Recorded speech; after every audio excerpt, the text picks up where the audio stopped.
새로운 계획을 세우신 일들을 모두 실천하셨나요?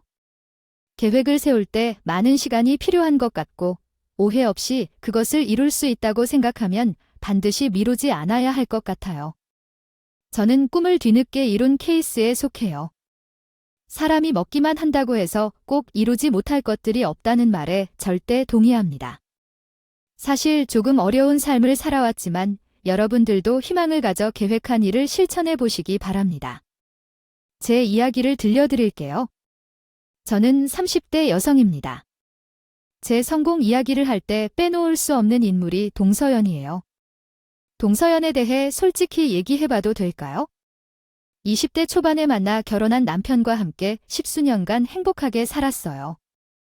늦게 결혼한 우리 부부의 서로의 동서는 작년 추석 때 처음으로 함께 명절을 보내게 된 계기가 되었어요. 서방께서 작년 봄에 결혼해 그 추석이 우리 부부의 첫 명절이었어요.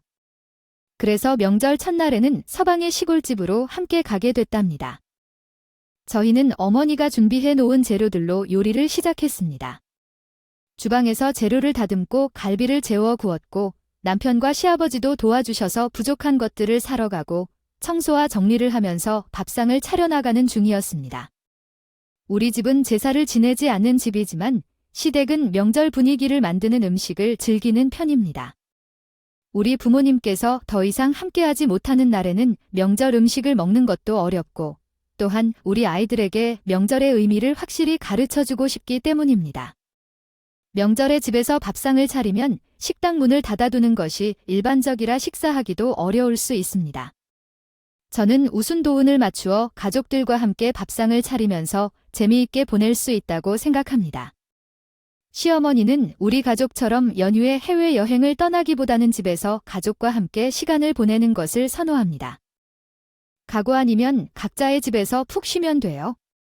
안 와도 된다고 했지만 명절은 북적북적하게 하는 게 좋잖아요. 어머님께서 살아계실 때는 한평생 이렇게 밥 먹으며 시간을 보내고 싶다고 하셔서 우리 어머님이 제 의견에 맞춰주시는 겁니다. 그래서 힘들 줄 모르고 열심히 음식을 만들고 있었어요. 첫 명절을 맞이하는 서방님과의 만남은 그날 일부러 늦게 오라고 하셨어요. 배려심 많은 우리 어머님이 앞으로 명절은 안 와도 되는데 결혼하고 첫 명절이니까 차려놓은 밥을 먹으라고 서방님께 저녁 먹으러 오라고 하셨어요. 서방님과의 만남은 그날 시간 맞춰 도착을 했는데 준비가 다 되어 음식들을 상으로 나르기만 하면 되는 상황이었어요.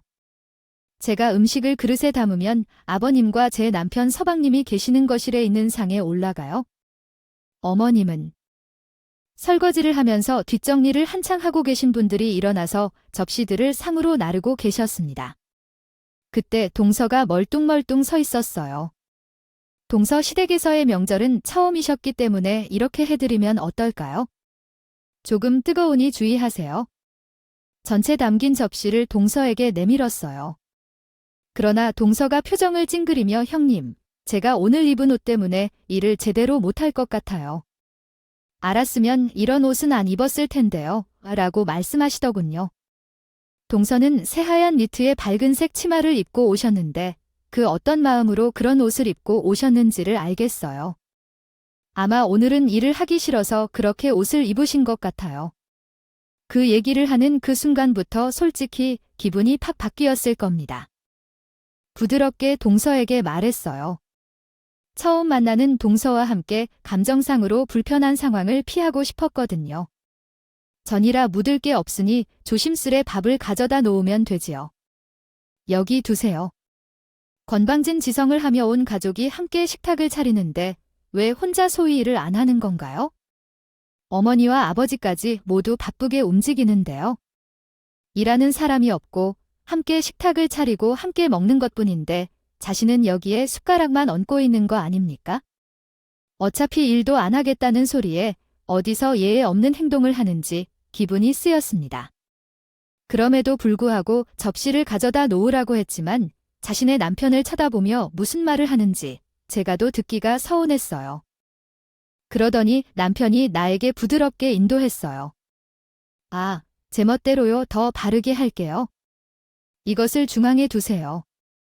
갈비는 옆에 두면 되죠. 저만의 일로 서복님의 주의를 끌지 않도록 아무 태클 없이 움직였어요. 시어머니 집안을 어떻게 대해야 할지 정말 이해했어요. 아이고, 남편분이 보면 제가 고집센 자격 있는 형님이라고 알게 될 거예요.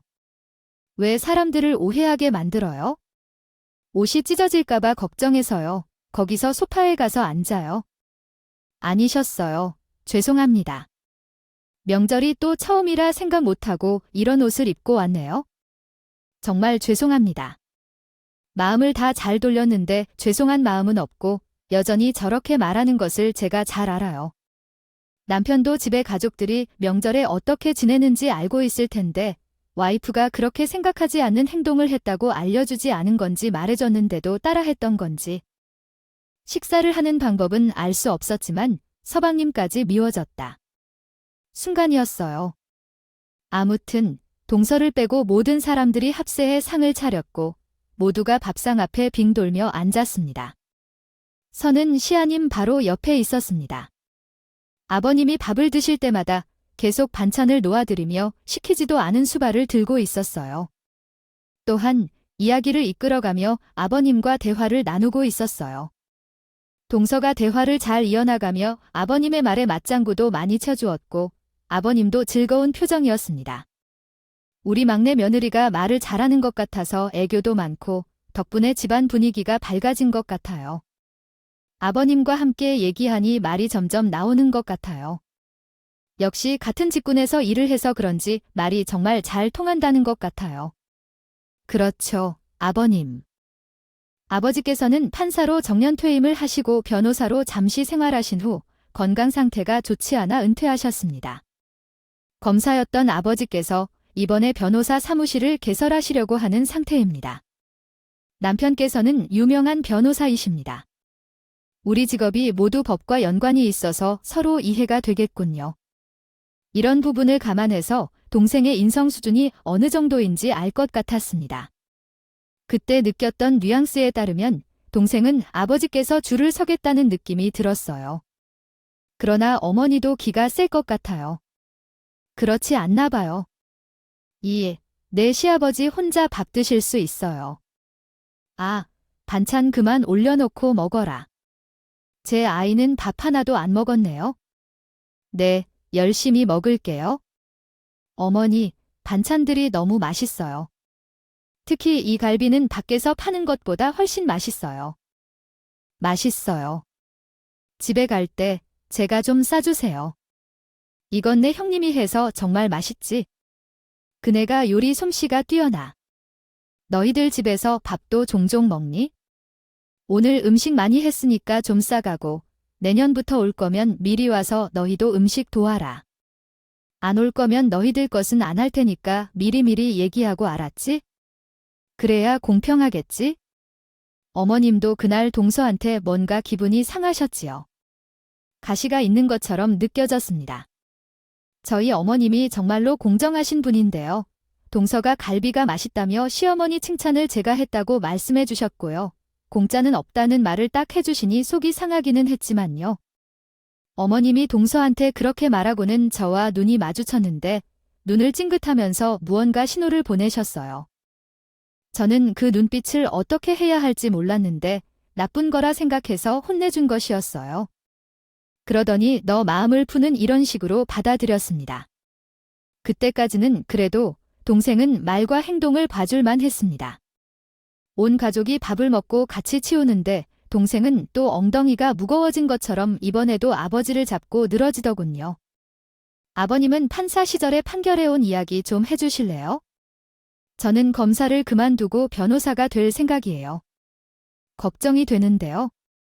사람이 원래 아는 것을 다시 풀면 새로운 아이디어가 나올 수도 있거든요.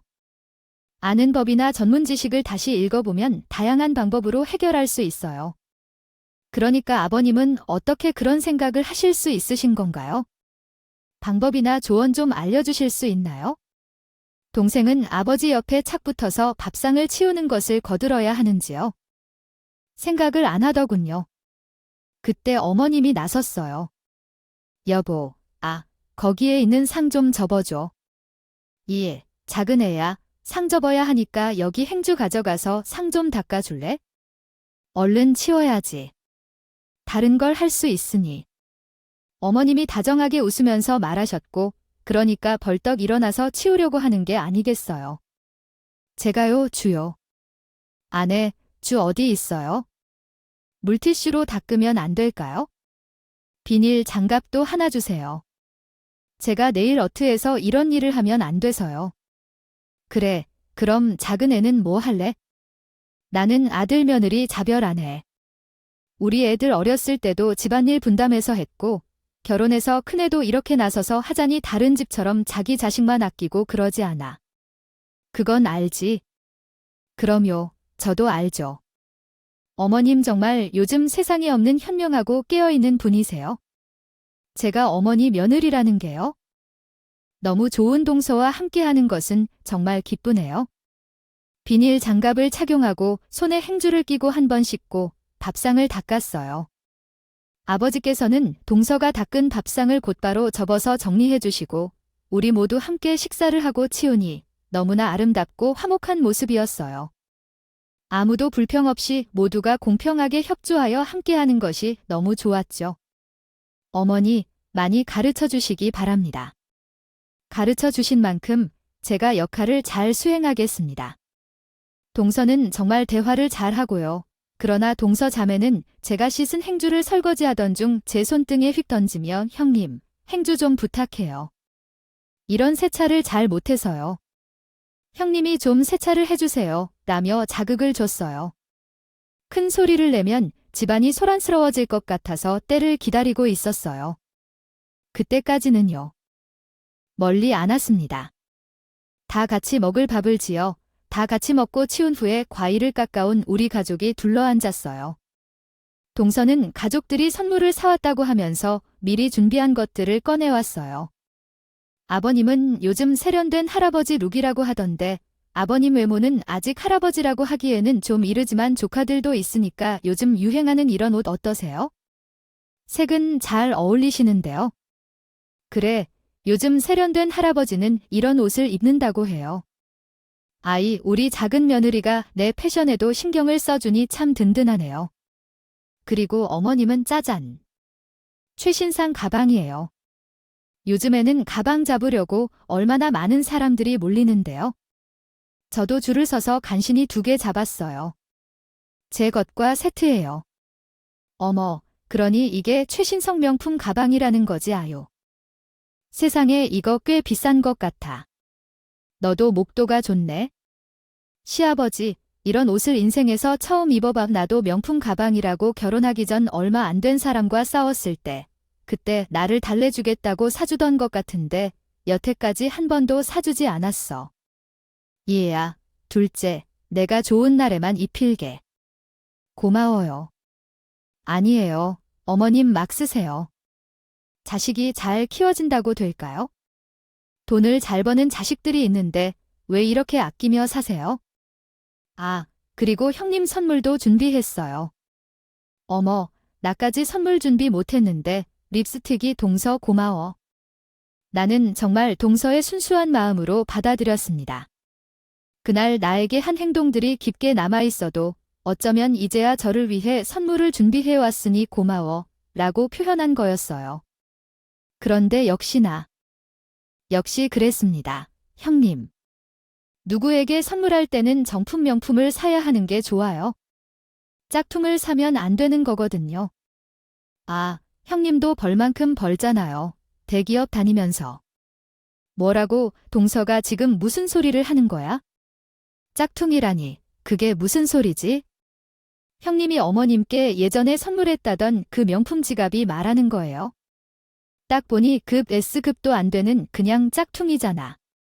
그런 걸 선물해주는 건 좀 너무하지 않아요. 잊고 있었어요. 제가 어머니께 선물해드렸던 그 지갑을요.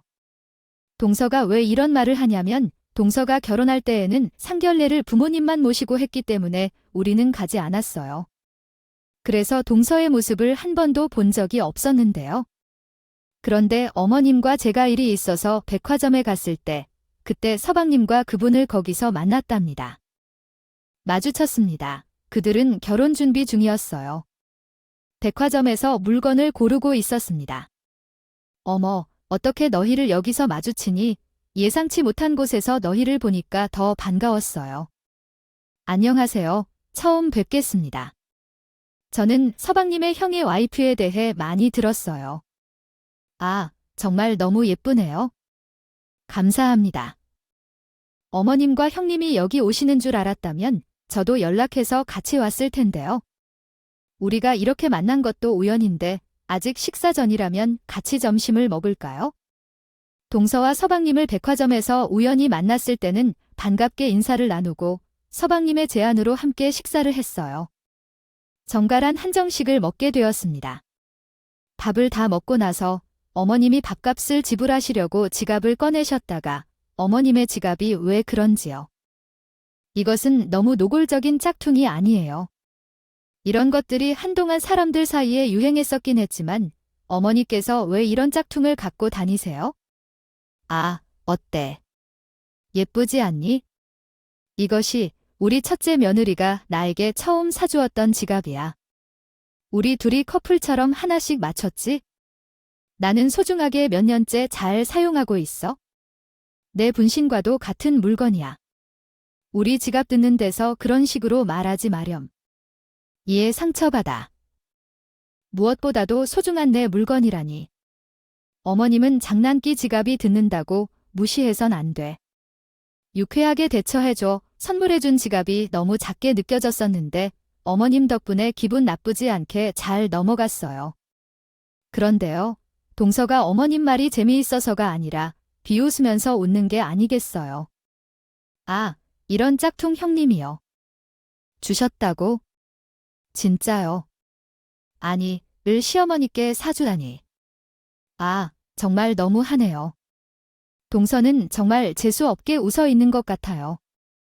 서방님도 그런 동서가 민망한지 귀까지 빨개져 졌고요. 동서가 입을 막고자 하자 자리를 먼저 피했어요. 그래서 제가 그런 지갑을 시어머님께 사드리고 싶었을까요? 아니에요. 그런 지갑을 어머님께 사드린 이유는 우리 집은 어렸을 때부터 일을 못하신 것이 가난으로 이어져 왔거든요. 빚이 많았고 병원비도 미뤄져 있었어요. 또한 동생도 있었기 때문에 돈을 빨리 벌어야 했어요. 고등학교 진학 후 상고로 가서 취업을 준비했고 학창 시절 내내 여러 자격증을 취득했으며 여러 가지 재주를 배웠습니다. 그래서 고등학교를 졸업한 후 취업을 바로 할 수 있었어요. 성적도요. 좋은 성적과 성실한 태도로 선생님들에게 호감을 받아 선생님의 추천으로 대기업 고졸 채용에 지원할 수 있었어요. 입사 준비를 철저히 하여 운 좋게 합격할 수 있었습니다. 그때는 고등학교를 졸업하기 전인 1월이었죠. 입사 후에 남편을 만났어요. 당시 남편은 중견기업 부장이었던데 그 부장이 바로 지금의 남편입니다. 남편은 저를 2년 정도 지켜본 뒤에 고백을 했어요. 그때 제 나이는 22살이고 남편은 31살이었습니다. 미연 씨, 이런 이야기를 하는 것이 어색하게 들릴 수 있겠지만 저는 입사할 때부터 미연 씨에게 호감을 가졌어요. 나이 차이가 크다는 생각에 많이 고민했는데 그래도 이야기를 더 듣고 싶어서 업무를 하며 전화를 자주 했던 거예요. 저는 정말 좋은 사람이라고 생각합니다. 함께 좋은 추억을 만들어 나갈 수 있는 우리. 연애해보는 것 어때요, 부장님? 제가 좋게 생각해 주셔서 감사합니다. 하지만 제 나이가 어리고 집안 사정상 제가 일 말고 다른 것에 신경을 쓸 여유가 없어요. 마음으로는 부장님과 같아요. 하지만 제 사정을 이해해 주셨으면 합니다. 남편이 처음 고백한 때는 거절밖에 할 수 없었습니다. 그때서야 빚을 겨우 갚기 시작했는데 눈에 띄게 한눈 팔 생각이 어디 있나요? 게다가 계약직으로 입사한 상황이었는데 그분은 정규직 심사가 있는 분이라고요. 일에 집중해야 할 때였습니다.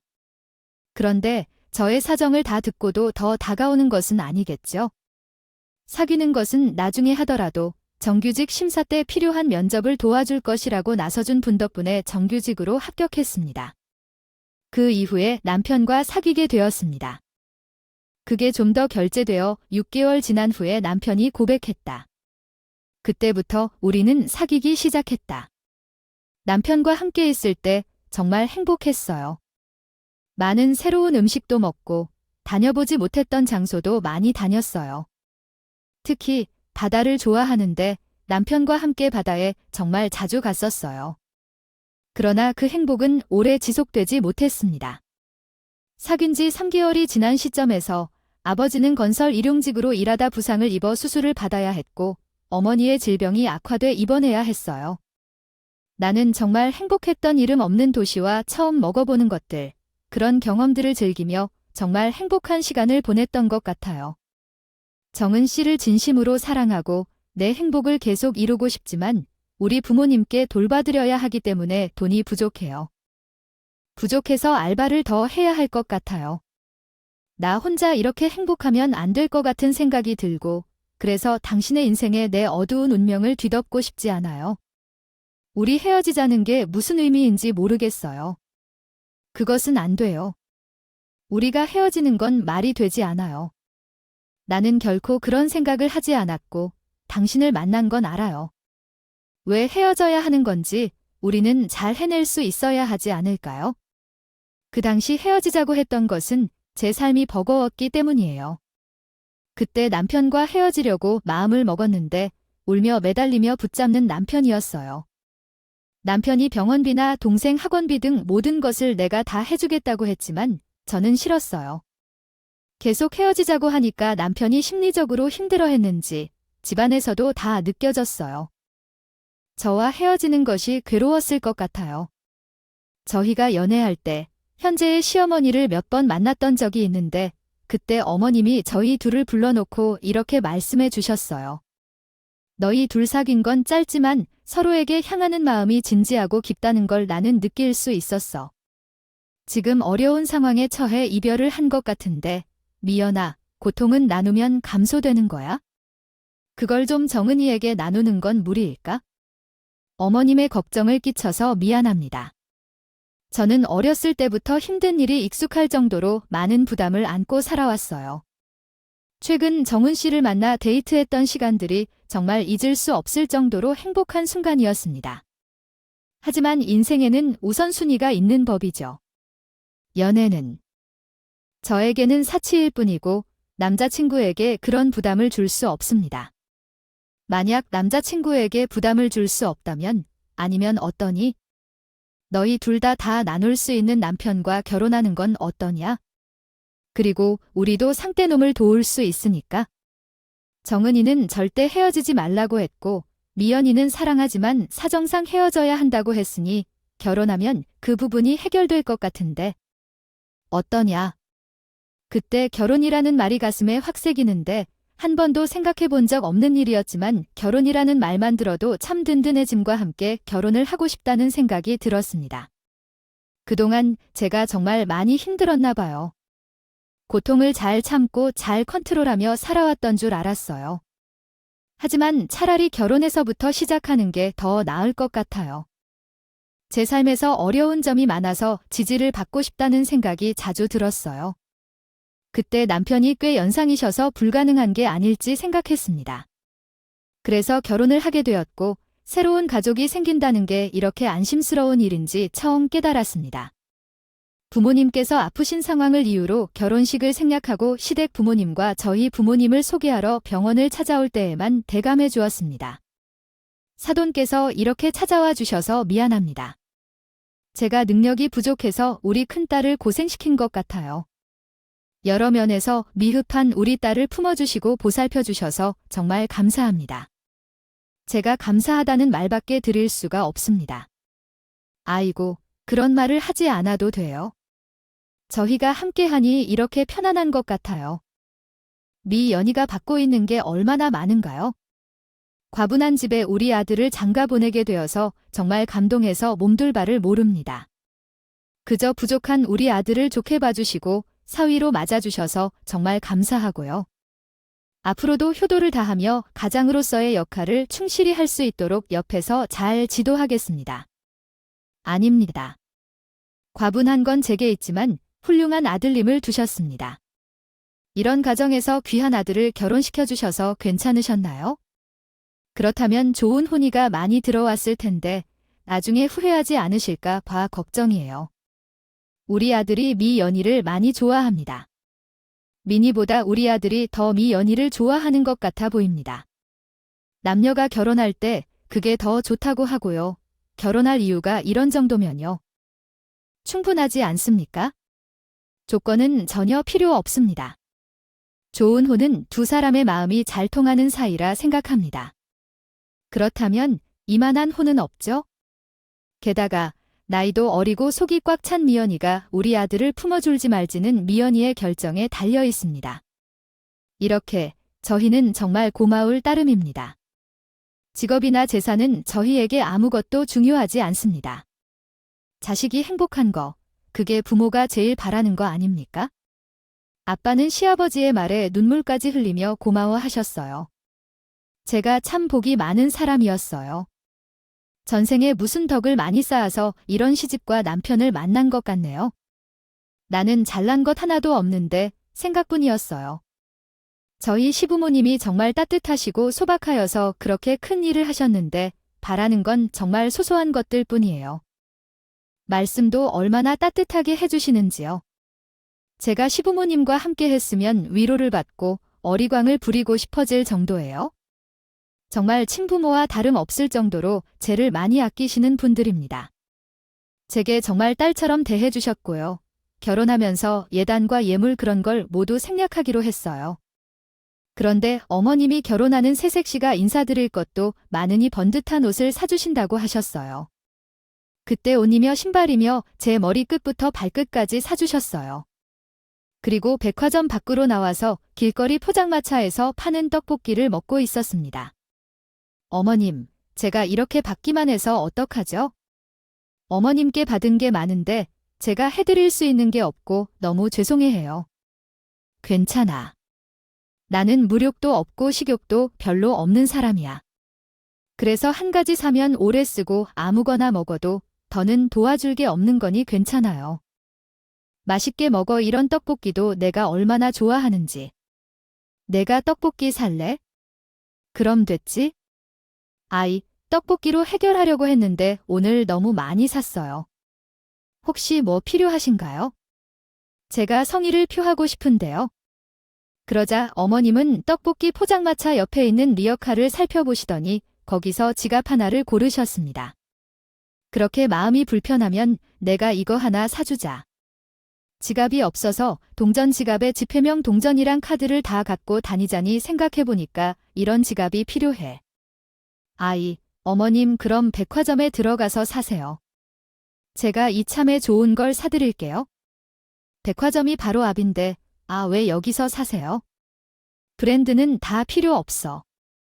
그저 튼튼하고 내가 만족스러운 디자인 사면 되는 거지. 가성비 있고 얼마나 좋은지 마음이 필요해.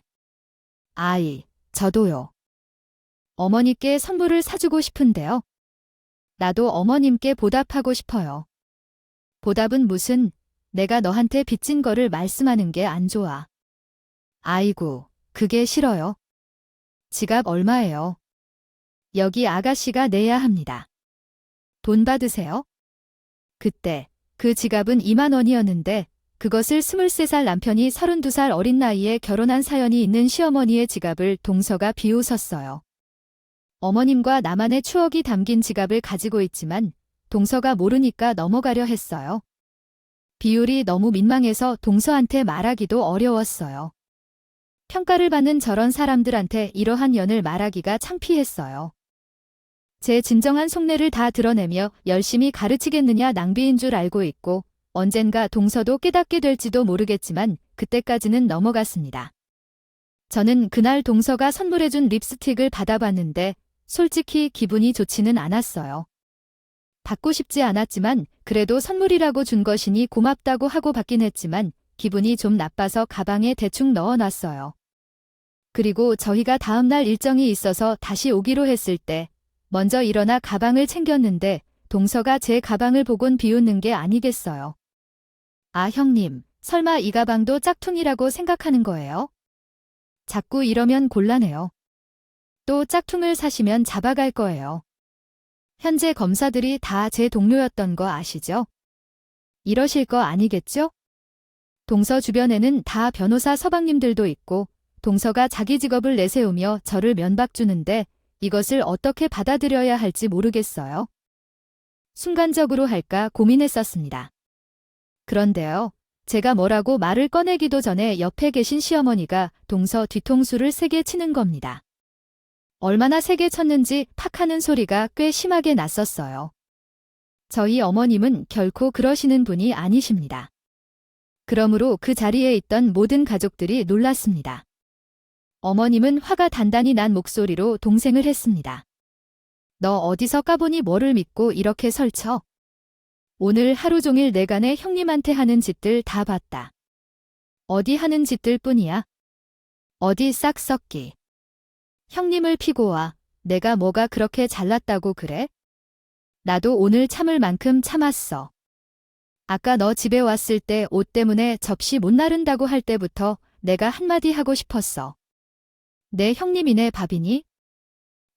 형님 무서울 줄 모르고. 얄미운 행동을 해서 나는 아주 혼나보고 싶어. 세상에 저도 어머님의 이런 모습을 처음 봅니다. 세상에 둘도 없는 좋은 시어머님이야. 동서가 나에게 한 행동을 보고 정말 화가 단단히 난 것이야. 동서가 어이없어하며 뒤통수를 만지작거리고 있는데 서방님도 그런 어머님 행동을 말리거나 동서를 보듬어 주지 않았어. 다들 어머님의 행동에 아무런 말도 하지 않고 그저 보고만 있었어. 어머님은 그때 한마디를 덧붙였어. 내가 얼마나 형님을 하찮게 보는지 알겠다. 그래서 내가 이러는 거지? 너는 검사 출신 변호사인데 내 형님은 계약직 출신의 정규직이라. 그게 만만하고 웃긴 거잖아. 이렇게 되기도 쉬운 줄 아니야? 이런 이력을 무시받을 노력 아닌가? 내가 왜 사람을 직업으로 평가하고 상대하는 모르겠다만 내가 잘못 알고 있다. 형님은 대기업 다니고 있다고 했는데 아니라고 해요. 결혼 준비를 하면서 형님께서 대기업에 근무하시고 있다는 얘기를 작년부터 들었는데 정규직으로 전환한 지 10년 정도가 됐다고 하더라고요. 동서가 놀란 표정으로 대기업 다니냐고 물었지만 시어머니는 다시 제 직업에 대해 설명해 주셨어요. 형님께서 대기업에서 오랫동안 일했던 건 사실이지만 작년에 그만두고 다른 직장으로 이직했다고 해요. 형님은 감정평가사로 일하는데 연봉도 좋을 텐데 동선이 크게 놀라며 눈과 입을 벌렸지만 그 입을 손으로 가리고 한동안 말을 잇지 못했어요. 저는 감정평가자로 일하게 되었는데 작년에 합격해서 인턴을 거쳐서 그 당시 감정평가사로 활동했습니다. 사실은 저도 이런 꿈을 꾸게 될 줄은 몰랐어요. 원래는 대기업에서 일하고 있었거든요. 그저 그 회사 일에 충실하고 성실하게 일해가며 정년 퇴임을 기약하고 있었어요. 그런데 아버님과 시아버지를 보면서 전문직을 가지게 해야겠다는 생각을 하게 되었어요. 나이가 들어도 좋은 직업을 가지고 있을 수 있다는 것이 매력적으로 느껴졌습니다. 그래서 제가 자신이 좋아하는 분야를 생각해봤어요. 당시에 부동산에 관심이 많았는데 부동산 공부를 하다가 공인중개사 자격증 시험을 준비하려고 했지만 감정평가사의 존재를 알게 되었죠. 공인중개사 자격증보다는 더 상위 자격증이라고 해서 공부를 더 많이 해야 했지만 분석하고 평가하는 것을 즐기고 싶어 합니다. 물건 하나를 살 때도 제가 평가하고 분석하는 것이 중요하다고 생각해요. 또한 제 평가가 다른 사람들에게 도움이 되길 바라면서 감정평가사로 준비하게 되었습니다. 자격증을 준비하면서도 제 삶은 변한 것이 없었습니다. 회사도 다니고 있었고 아이들도 돌봐야 했으며 게다가 그때 아버님께서도 병원에 입원하셔서 아버님 병실 간호도 해야 했습니다. 어머니가 아버님을 간호하다가 자신도 쓰러지셔서 저도 맡아야 했고 그러한 상황에서도 정말 열심히 공부했습니다. 미래를 위해 몇 년간 공부해야겠다는 마음가짐으로 시작했죠. 남편이 제게 많이 가르쳐 주기도 했고 아버님에게 법적인 질문도 많이 하며 공부해 나갔습니다. 다행히도 한 번의 시험에 통과해서 인턴까지 거쳐서 34살에 드디어 제가 원하던 직업을 얻게 되었습니다. 그 후로는 세상을 바라보는 시선이 달라졌고 재산에는 흥미를 느끼지 않았던 시아버님께 모든 것을 더 나은 집에서 살게 해드려서 기쁘게 하셨습니다. 저는 집을 추천해 주어서 그 고마움을 느꼈습니다. 드렸거든요. 그 집은 잘 다 많이 올라갔고 그때서야 어머니께 진심을 조금이나마 갚을 수 있었다는 생각을 하게 되었습니다. 내 평생 이렇게 좋은 집에서 처음 살아봐. 아버지 명예만 있는 공무원이라 번 돈이 딱 그렇지. 나도 월급을 받았지만 잘 모질 못했어. 아이고, 며느리를 잘된 덕에 이런 집에서 호강하며 살아. 나처럼 말 연복 좋은 사람이 어디 있을까? 어머니, 이제 어머니 아버지께 진심을 조금이나마 갚은 것 같아서요. 정말 뿌듯해요. 지금까지 잘 키워주셔서 감사합니다.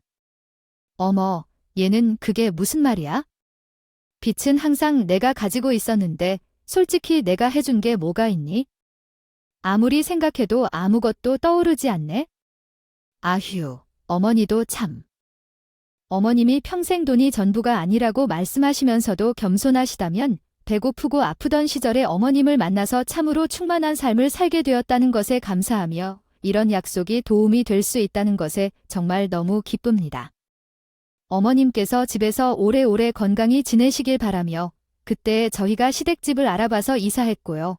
그때 처음 동생이 결혼한다는 소식이 들렸을 때 바로 경매를 통해 싸게 집을 사는데 성공했습니다. 동선쌤이 그 집에서 살고 계신 줄 몰랐던 것 같아요. 동생이 돈을 모아서 사준 줄만 알고 계셨는데 그것을 멋진 집으로 만들어준 부모님의 돈이라고 생각합니다. 어쨌든 그 부분을 자세히 몰랐다고 하더라도 그것은 저희 부부에게서 나온 돈이기 때문에 당연히 저희 집이 되어야 한다고 생각합니다.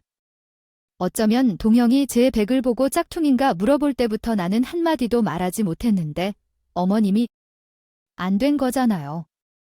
8개월 동안 이런 일이 있었던 거예요. 그럼 만약 영원히 살 거라면 얼마나 더 많은 일들이 있을까요? 당연히 지금 마음대로 살아가는 게 맞았어요. 신우이의 시어머니는 그 자리에서 제가 준 연락처로 전화를 하셨고 그 후 통화를 마치고 사진을 받아보신 뒤 당신의 남편과 아들과 이야기를 하셨는데 그 결혼식을 취소하셨어요. 물론 원장님께는 죄송한 일이었지만 진실을 밝히지 않는 게 더 원장님과 원장님 아들을 바보로 만드는 것 같아서 염치를 살며 진실을 밝혔어요.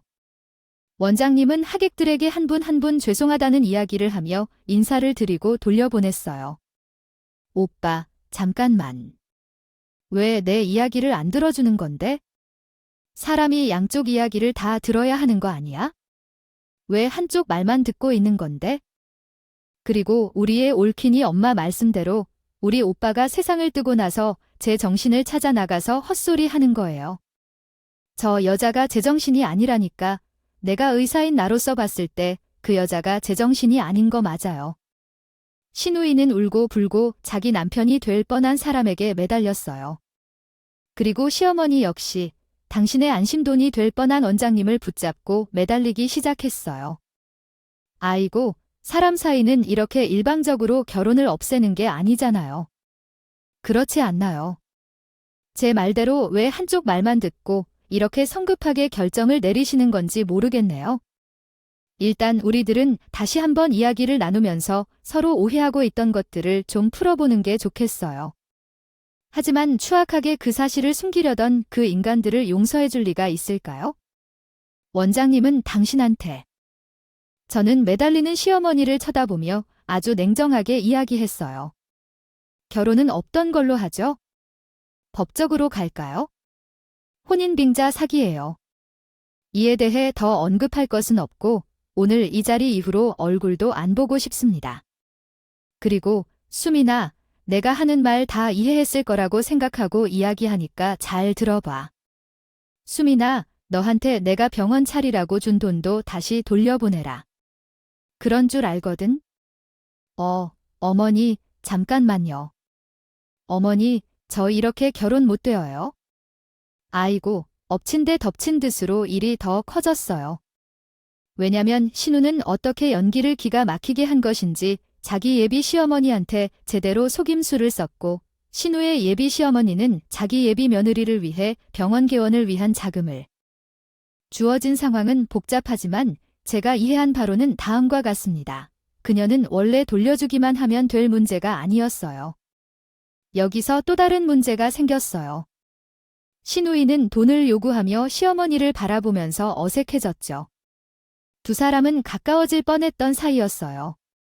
그런데 정말 그런 어린 시절 일에 매달렸어요. 오빠, 나 이제 멀어요? 단 한눈 팔고 만났을 때도 없어요. 다른 사람을 사로잡으려는 마음으로 매달렸지만 그게 바로 신우에게도 이해가 되어야 하는데 그는 그런 단순한 개념을 몰라요. 그가 하고 있는 말은 이해할 수 없었어요. 한눈을 팔아선 안 되는데 그냥 잃어봐야 하는 게 아니겠어요? 그렇지만 신우는 자신의 행동을 복잡하게 풀며 대단한 일을 한 것처럼 이야기해요. 이 인간의 끝은 어디까지인 걸까요? 궁금해했습니다. 그래도 남편이 될 가능성이 있었던 사람이 냉소적으로만 바라보자 신우는 자신이 매달리는 이유를 말하기 시작했어요. 가증스러운 눈물을 흘리면서 말했어요. 저기, 오빠 나 있잖아. 어머님이 주신 투자금을 사기당했어. 아파트 분양권을 준다길래 병원 개원해서 환자들을 보는 것보다 아파트를 여러 채로 사서 돈을 벌 것 같아서 분양권을 샀는데, 그게 잘못됐어. 뭐라고? 얘야, 넌 미쳤어. 그 돈이 얼마나 큰데. 엄마는 좀 조용히 해. 내가 지금 오빠에게 이야기하고 있는 거 보여? 하며 가지가지 다른 말들을 하고 있지 않았나요? 신우는 자신의 예비 시어머니가 병원 개설을 권유하는데 사용할 돈으로 투자를 한 것이었습니다. 겁도 없이 그랬어요. 병원을 하라는 말이었죠. 개원 준비를 하는데 왜 부동산 투자를 하느냐며 결국에는 돈 욕심에 사로잡혀 부패하는 신우가 부당한 일을 당하게 되었습니다. 절대로 적지 않은 금액을 바로 갚아야 했기 때문에 혼란스러운 일이 벌어지게 되었고요.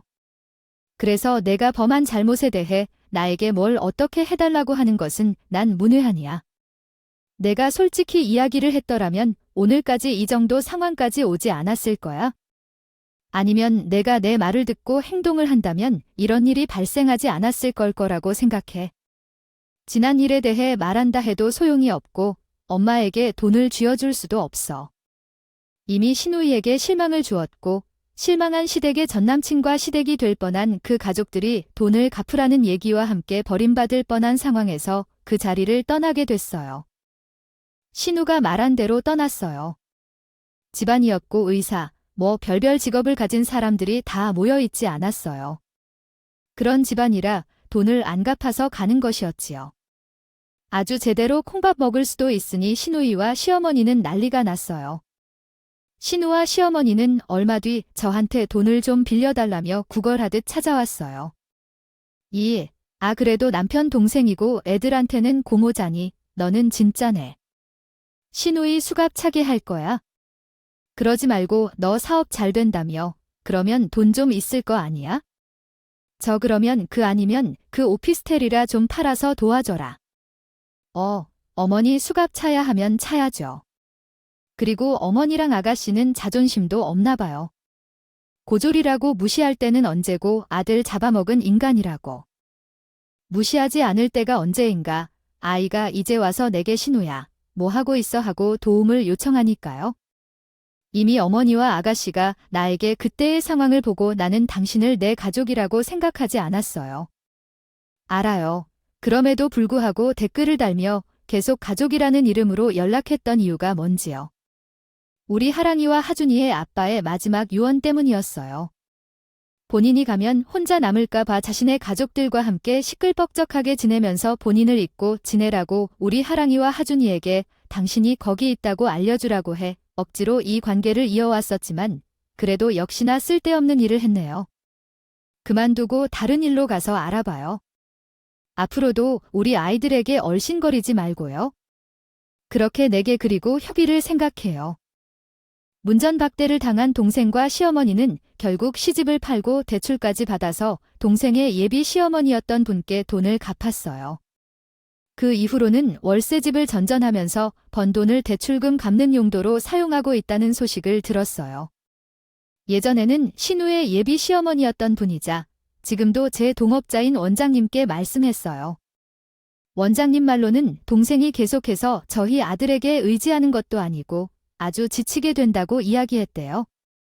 결국은 상처 준 것이 그대로 돌아오는 거고 영원한 비밀은 없을 거예요.